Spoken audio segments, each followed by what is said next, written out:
we've had an interesting exposition of the reality of rape and the reality of sexual assault and the consequences. And I'm very, very grateful to both of our speakers, Dr. Ogan and Nolan Blackwell, for giving the information to us in a balanced, objective, but yet sensitive manner. It has been really very helpful. And once again, I'll remind you that the papers are on the website and the slides are on the website if you want to refer. And I'm speaking not just to the people in the room who have already been furnished in advance with the papers, but to people online. The material is there, and I hope you'll find it helpful. We're staying with the difficult topic of rape, and we're moving on to the legal issues now. And we have here to give us a very interesting talk on the subject, one of the top criminal lawyers in the state. We're very privileged to have Tom O'Malley from NUIG to tell us about the legal aspect of rape and sexual offences. Thank you very much.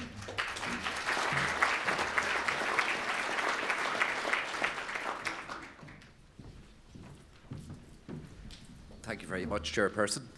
And what I want to do is to give what will hopefully be a fairly straightforward account of the main sexual offences, rape specifically, and also some other related offences to it. There are, of course, many sexual offences known to Irish law, and as it happens, there is going through the Oireachtas at the moment and almost completed a new sexual offences bill, which will change the law, I think improve the law considerably, especially as far as child abuse offences are concerned. But I think it's fair to say it's not something that hugely impacts on what we are talking about today. I should also say that nowadays, in dealing with this area, most offences are defined in gender-neutral terms. But because I'm going to concentrate, because of the nature of this Assembly's concerns, on the question of heterosexual offences, or offences that can give rise to pregnancy. We were talking effectively about situations where the perpetrator is male and the victim is female.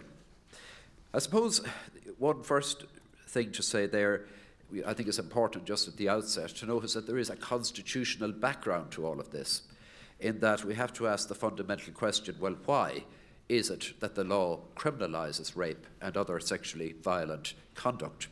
And the reason is very simple. Of course, it has been done for centuries, but within our constitutional scheme, it has a particular importance because there are certain rights that are protected by the Constitution and certain values that are protected by the Constitution.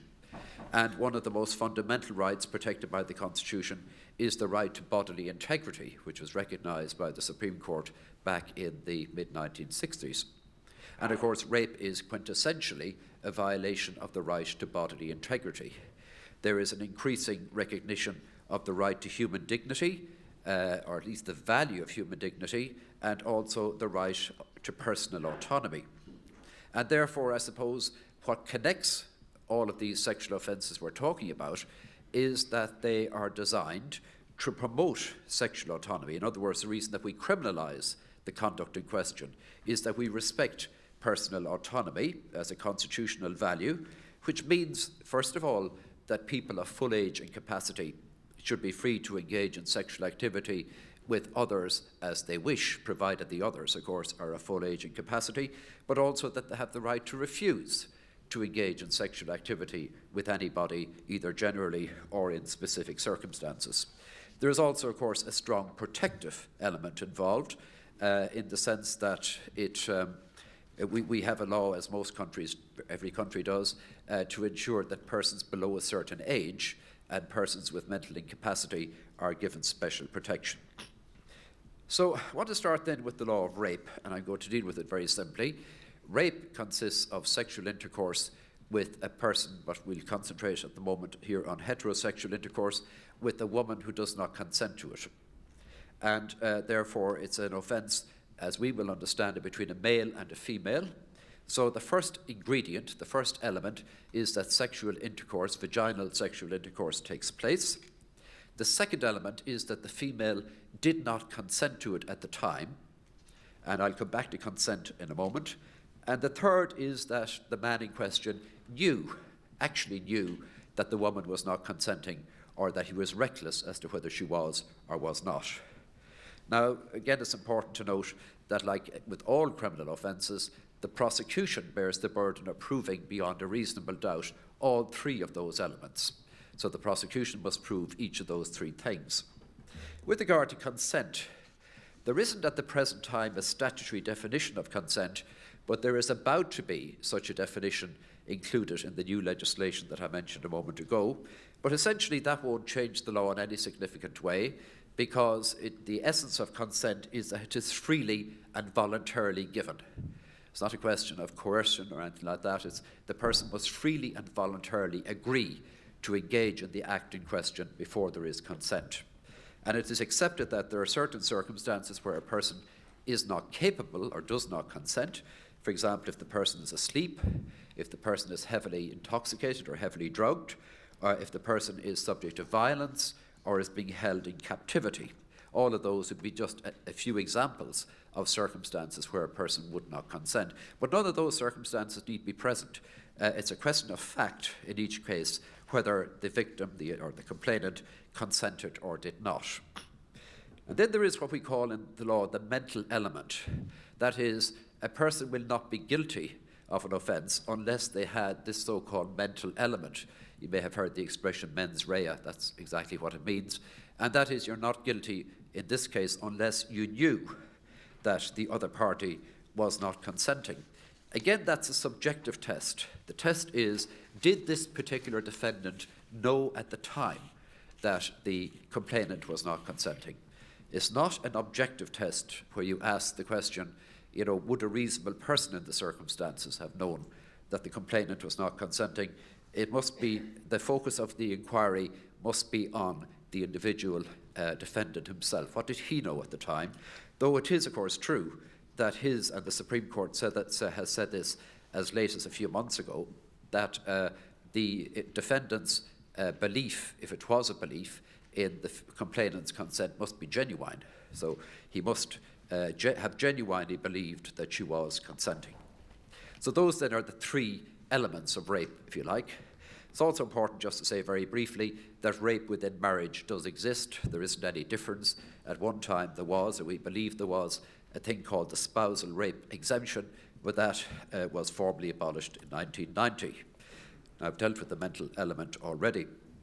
And the same rules apply, and the same maximum sentence of life imprisonment applies as well, even whether rape is committed inside or outside marriage.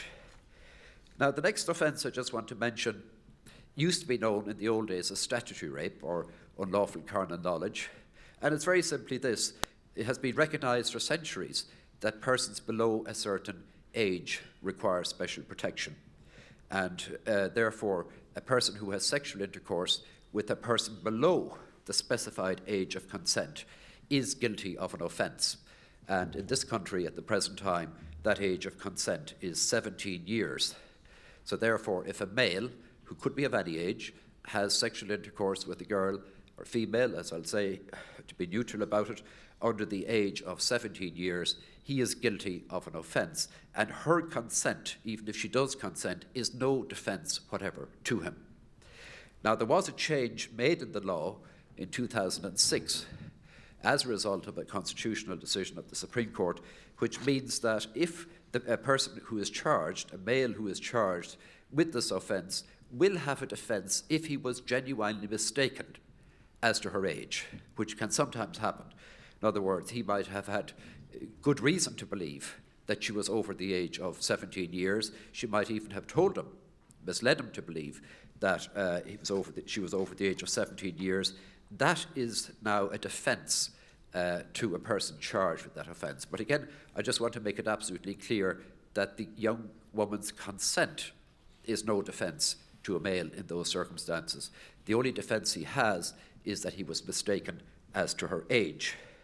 The offence becomes even more serious when it is committed against a person under the age of 15 years, because then it carries a maximum sentence of life imprisonment, which is the same as for rape.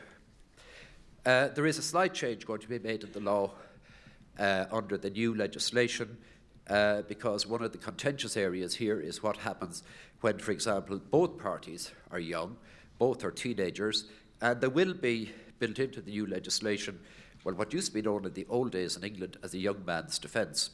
Essentially, it'll be that where the girl, let's say, was aged between 15 and 17, and if he was about the same age group, no more than 2 years older, and if she was genuinely consenting, then he will have a defence.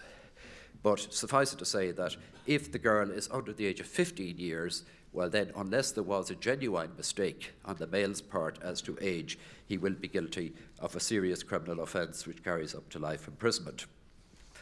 Then the next offence I just want to mention is, I've given you that, what we will be soon calling a sexual act with a protected person.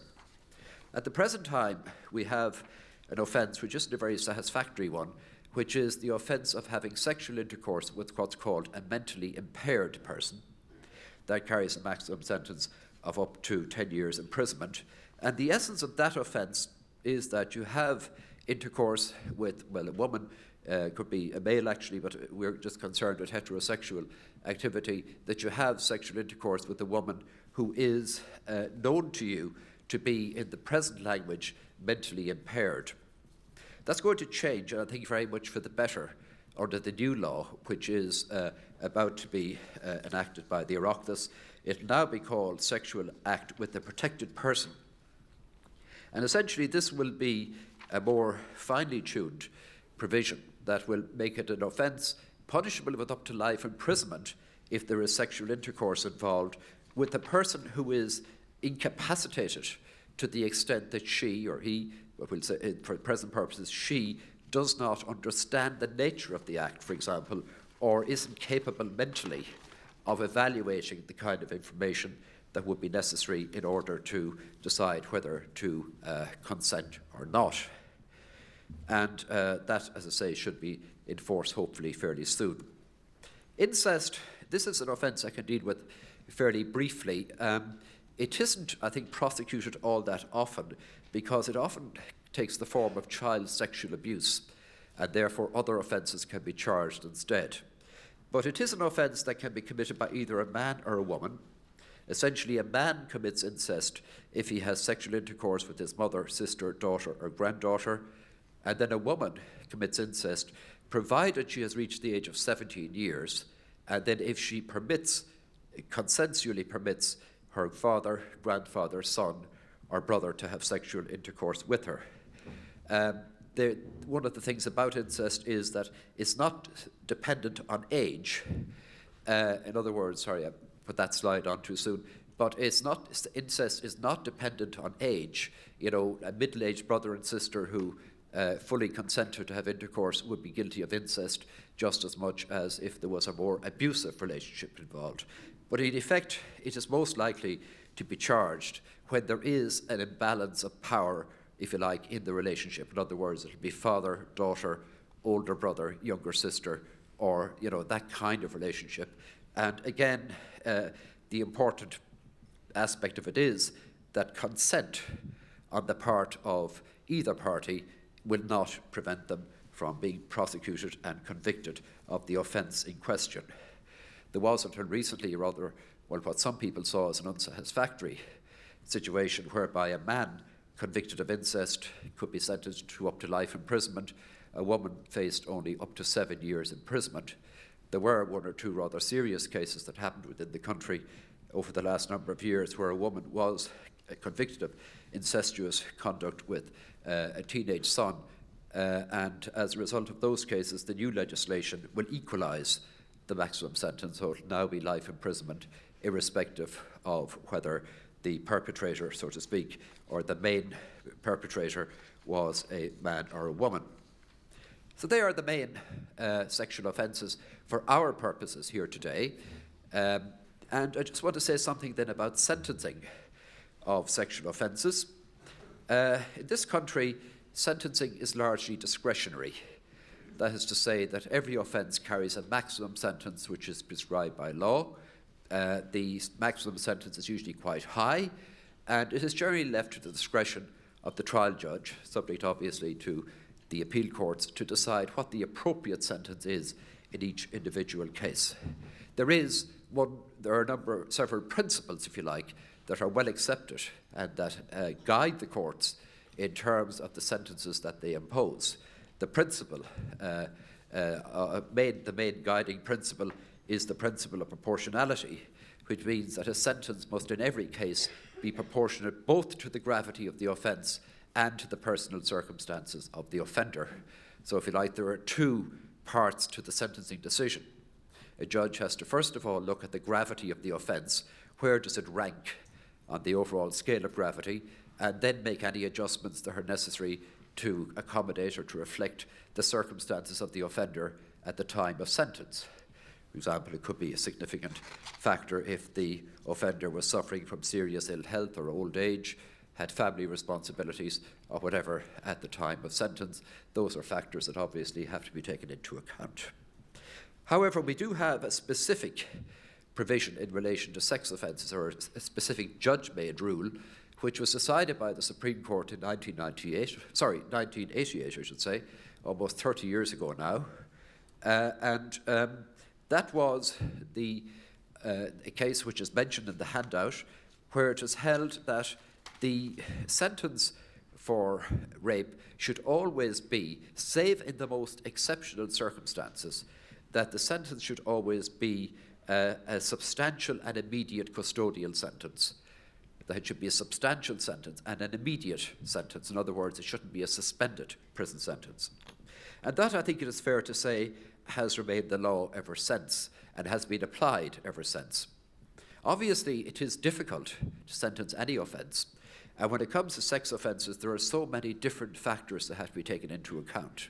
For example, when you're dealing with rape cases, and I'm including that kind of broadly sexual violent offences generally, you may be dealing with one isolated offence, which of course is very serious, and that's the kind of offence the Supreme Court had in mind. But of course you may well be dealing with a pattern of abuse where somebody's been sentenced at the same time for maybe some dozens and perhaps even hundreds in some cases of sexual offences committed against a victim, typically a child victim, and typically a considerable time in the past. As both of the previous speakers have mentioned, very often several years or decades will have elapsed before child abuse is reported, and therefore the offender is being sentenced maybe some decades after the abuse in question ended. So there are so many variations in this area that it's difficult, or it would be difficult, to come up with any kind of very definite sentencing guidelines for sex offences. We don't have any real guidelines for sex offences at the present time. But generally speaking, sex offenders are sentenced very severely, and in the kind of case that I've just mentioned, where there has been serial child abuse of one or more victims, the courts have imposed, and the appeal courts have occasionally upheld, life sentences, or sometimes there would have been 10 to 14 years imprisonment and sometimes higher. One of the issues that sometimes is raised, or one of the questions raised, would be if, for example, you had a heavier sentencing regime, or if you had mandatory sentencing or very firm guidelines, would this actually reduce the incidence of crime, not just rape, but any other crime? And unfortunately, the evidence to support that conclusion is very weak. Obviously, punishment has some deterrent effect. It's probably fair to say that there'd be more crime committed if we didn't punish it, appropriately. But the idea that, some kind of increase in the general levels of sentence would have any significant effect on the levels of crime, unfortunately, is totally unsupported. This notion that deterrence, that punishment deters to any appreciable degree, I'm afraid to say, is often wildly optimistic. And one of the reasons for this is that deterrence only works, or the threat or the fear of a heavy punishment only works if you assume that offenders are rational actors. In other words, that at the time they're committing the offence, they think about what will the consequences be if I do this. And in fact, some crimes are, but not all crimes, are committed in that kind of rational way. they're much more likely to be committed in the heat of the moment or in circumstances where the offender either doesn't know or doesn't care what the likely consequences will be. And as well as that, one of the other main findings that the research has shown is that the prospects of being caught are a far greater deterrent than the likely punishment. People usually underestimate the likelihood of ever being convicted of the offence in question. And while they do, if they assume that there is a very good chance that they will get away with it, that they won't be caught, well then that is, if that's the situation, no amount of punishment will deter people. After all, murder in this country carries an absolute mandatory sentence of life imprisonment. There are some countries in the world where it carries the death sentence. Yet, of course, you have murders. So, there's no punishment that will in itself be an absolutely effective deterrent. Other factors have to be taken into account, notably, as I say, the prospects of being caught. Again, I don't want to be misleading about this. As I said at the outset, of course, the threat of heavy punishment has some deterrent effect, but it would be foolish on the basis of all the experience we have so far to assume that it is the answer to the problem. And then the final issue that I was just asked to address is probably the most difficult one, and that is rape as a possible ground for abortion, or a reason why abortion might be granted. Now, of course, the question itself is a policy question and completely outside of my remit. I'm not here to talk about whether you should or you should not accept rape as a ground for abortion. But what I can just say to you, I've just been asked to discuss with you very briefly, is some of the issues that might arise from a legal perspective if that were to happen. And I suppose the main issue that would arise from a legal perspective would be, what kind of proof would you require of the rape having taken place?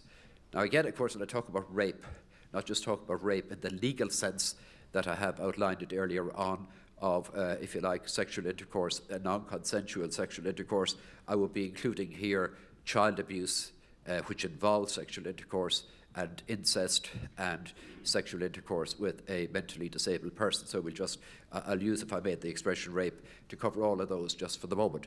But leaving aside whatever form it might take, one of the big questions, as I say, would be, what level of proof would you require that the person claiming to be raped had been raped? And I suppose you could think about it in two ways. You could look at it as a spectrum, if you like. At one end of the spectrum, you could take a very strict approach and say, well, you shouldn't accept that rape has taken place unless there has been a conviction for rape. In other words, unless a man has been convicted of raping the woman in question. Now, to be quite honest about it, I don't believe that would be a realistic approach for this reason. As I said to you already, rape is very specifically defined. It has all of these elements: sexual intercourse with a woman who isn't consenting by a man who knew she was not consenting, and it's up to the prosecution to prove all of those elements beyond a reasonable doubt. And it can take a great deal of preparation and gathering of evidence and so on before the DPP is in a position to bring a case to court in those circumstances. In addition to that, there tends to be a considerable lapse of time between between, let's say, a complaint to the Gardaí and the case reaching a conclusion, so that even if there is a verdict, it may be up to 2 years or more before you have, a verdict, which could, of course, be a verdict of acquittal or a verdict of guilty. And of course, as the previous speakers have said, there are many, many cases which, for one reason or another, never reach that stage at all, because many of them may never be reported. Many of them that are reported may not lead to proceedings being taken, very often for good legal reasons, and so on and so forth. And therefore there are many reasons why a very significant number of cases, even if reported, will never reach a verdict. And if they do, the time lag is going to be probably 2 or 3 years. In some cases, even if the person pleads guilty, it could be a year or up to a year. So therefore, you can see how waiting for a criminal conviction wouldn't be a runner. given the kind of time span within which a decision would have to be taken as to whether an abortion might be made available or not, assuming that it was the law that it could be. And then at the other end of the spectrum, you might take a much different approach and say, well, all that we should require is an assertion by the woman in question, a formal claim that she had been raped, and that would be it. Now, both of those would obviously raise issues, but all I can do in the circumstances is to leave you with a few questions, and that is, if waiting for a criminal conviction is impractical, as I think it probably is, I don't see any major change in the present system so that, you'd have a criminal conviction or an acquittal, as the case may be, within much shorter a time than we have now. And as I say, that can be sometimes measured in years rather than months. So if a criminal conviction is impracticable, what other form of proof would be acceptable? Then if some other form of proof were adopted, let's say some kind of an inquiry, what standard of proof would be required? To what extent would the complainant have to satisfy, let's say, this inquiry, whoever it might be, that her claim was true? And again, one of the issues that has been raised, because this is available, they have such procedures in other countries, sometimes it can be quite stressful for the victim, the complainant, because if they have to go through some kind of an examination or a legalistic type of examination, or I don't want to use the word interrogation in a pejorative way, but if they have to be questioned in order to establish, whether they're telling the truth or not, that of course can be quite stressful for complainants. We all know that going through a criminal trial can be a very, very stressful experience for a complainant, even though our systems have improved a lot in recent years. But still, any kind of, especially at that stage, and the circumstances that the person is in, can be indeed quite stressful. Another question that would arise is, would the alleged perpetrator have to be identified? And if so, would he have any rights in the process? In other words, obviously it may well be I'm not suggesting for a moment that complainants of rape are telling lies. I don't want to give that impression at all. All I'm saying is that as a matter of fairness, as a matter of natural justice, that if somebody does make a serious allegation, especially against some particular individual, it could be you or it could be I, about anything, it's only right that we should have the opportunity to defend ourselves. And so if a particular individual is named, should he have rights to be heard, to contradict the allegation, or to challenge the allegation in some way or other? That's a factor that would have to be mentioned. Should the woman be entitled to immunity from criminal or civil action in relation to her claim? It's obviously a serious criminal offence to make a false complaint that an offence has been committed against you. That doesn't just apply to rape, it applies to robbery or any other offence, because especially if you make that complaint to the Gardaí, and if it turns out to be false, that is, of course, a serious criminal offence which can carry up to 7 years imprisonment. And therefore, there would have to be a question raised, would a person, if they made such a complaint, which was later turned out not to be accepted, would that leave the complainant open perhaps to criminal proceedings or to civil proceedings for defamation? Again, it might be possible to draft a law in such a way that would give a complainant immunity from being prosecuted or from being sued in those circumstances. That's a factor that will be taken into account. And then, finally, I suppose the last one I'd mention here is, if you were to accept rape as a ground for abortion and to have some other system of the kind that I'm talking about, in other words, some kind of an inquiry that would have to be conducted, would it be an absolute requirement, first of all, that the Gardaí would have to be informed? In other words, would it be a requirement that before you would accept the allegation from a person that she had been raped, would it be, if you like, an absolute fundamental requirement that there would have to be some formal complaint made to the Gardaí? In some European countries where they have that, where they do accept rape as a ground for abortion, it varies a lot from one country to another. It's actually quite difficult to get up-to-date information about some of them, but most of them do require some kind of formal interaction with the criminal justice system first. In other words, that there would be a complaint to the police, or that some kind or some kind of court proceedings would be initiated. And therefore, that would be the main issue.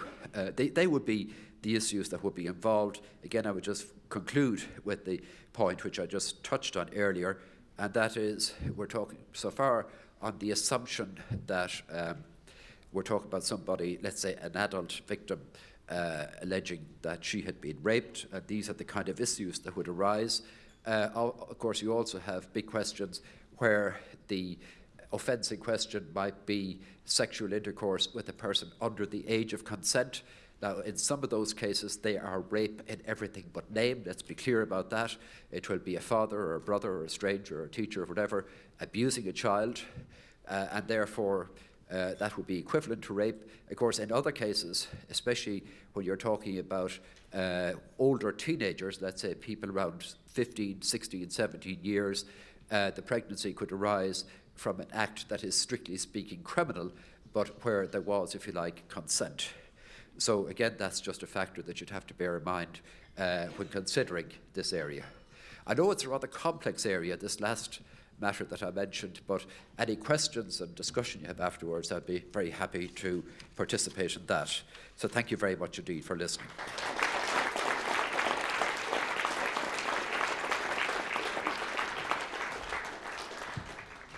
Well, I want to thank Tom O'Malley for, first of all, giving us such a clear exposition of the law in relation to the relevant sexual offences here. And I'm particularly grateful to him for dealing with the last segment, if I may put it that way, of his talk, because I specifically asked him to address that in the knowledge that it went beyond the legal aspect, as it is now, of the sexual offences. But it is important that we, at this stage, begin to consider the issues from a legal perspective if rape was regarded as a ground for abortion. This is only the start of this discussion. I think it is a topic we're going to have to go into in greater depth, perhaps during the next weekend, but I think it was very, very useful to have it introduced at this stage, and I'm really grateful to Tom for dealing with it. Thank you very much.